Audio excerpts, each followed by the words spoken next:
Ja. Goddag. Det er så mig, der er kamera i dag. Så, ja. Hvad så? Vi skal snakke om sæbepoplevand. Ja. Jeg har hørt, du har en god opskrift på det. Ja, det har jeg. Ja, men altså, kan du forklare, hvordan man gør så? Ja, altså man starter med at tage 1 kilo organjuice.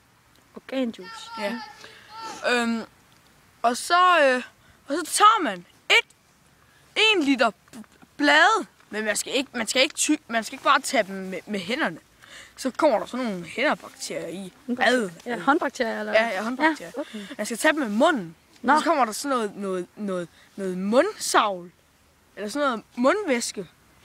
Ned i sæbepoplandet. Og så husk, intet sæbe. Det ødelægger simpelthen det helt vildt. Du sagde også, der skulle en anden drik i. Nå ja. På et tidspunkt til mig, ja. Ja, det var 1 kilo mango juice. Jamen sagde du ikke også et eller andet til mig en gang? Jo, det var sådan noget mælk eller sådan noget, sagde du ikke det? Nå jo. Hvor meget var det, du skulle i det? 3 kilo sødmælk. 3 kilo. 4 kilo. 5 kilo. 6 kilo. 6 kilo sødmælk. 7 kilo. 7 kilo sødmælk.